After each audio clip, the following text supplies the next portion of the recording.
ডিমৌ থাউৰা চাহ বাগিচাৰ ৩৭ নং ৰাষ্ট্ৰীয় ঘাইপথত পথ দুৰ্ঘটনা। এম্বুলেন্স আৰু ডাম্পাৰৰ মাজত সংঘৰ্ষ।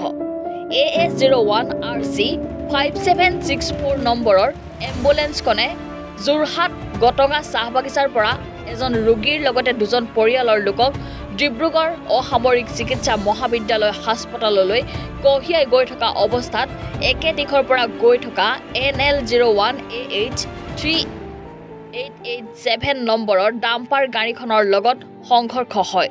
ফলত এম্বুলেন্সখনৰ এজন আৰোহী গুৰুতৰভাৱে আহত হোৱাৰ লগতে ডাম্পাৰখনে নিয়ন্ত্ৰণ হেৰুৱাই পথৰ দাঁতিত থকা দ খাৱৈত সোমাই পৰে।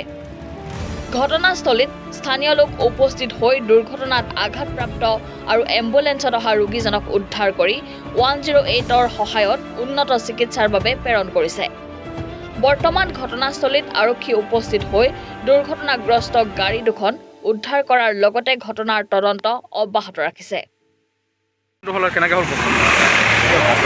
ৰাষ্ট্ৰীয় ঘাইপথ আপোনাৰ ডিব্ৰুগড়ৰ পৰা শিৱসাগৰ যোৰহাটৰ পৰা আপোনাৰ শিৱসাগৰলৈ এই ডিব্ৰুগড় মেডিকেললৈ আহি থকা এম্বুলেন্স এখন যোৰহাট গটঙা চাহ বাগিচাৰ ৩৭ নং ৰাষ্ট্ৰীয় ঘাইপথ থাউৰা চাহ বাগিচাৰ ওচৰতে এক্সিডেণ্ট হয়। ডাম্পাৰৰ পিছত তেখেতলোকে নিয়ন্ত্ৰণ হেৰাই খুন্দা মাৰে। ক্ৰচিঙৰ হেৰিতে মানে আপোনাৰ এনেকুৱা এক্সিডেণ্ট এটা হ'বলৈ পাইছে। হয়, কিবা কোনোবা আঘাতপ্ৰাপ্ত হৈছে নেকি ইয়াতে? যিহেতু আঘাতপ্ৰাপ্ত তেনেকুৱা সামান্য আঘাত হৈছে ধৰক এম্বুলেন্সত থকা ৰোগীসকল, আৰু এম্বুলেন্সত যিহেতু ৰোগী আছিলে সেই ৰোগীক এতিয়া আমি ধৰক 108 মাতি পেলাই আমি হস্পিটাললৈ প্ৰেৰণ কৰিছোঁ। আৰু ইতিমধ্যে মৰাণ আৰু অফিচাৰক খবৰ দিছোঁ, তেখেতলোক আহি আছে। আমি ইয়াৰ ৰাইজে মিলি আপোনাৰ পেচেণ্টখিনি যিকেইজন আছিলে তেওঁলোকক আমি মেডিকেললৈ প্ৰেৰণ কৰিছোঁ।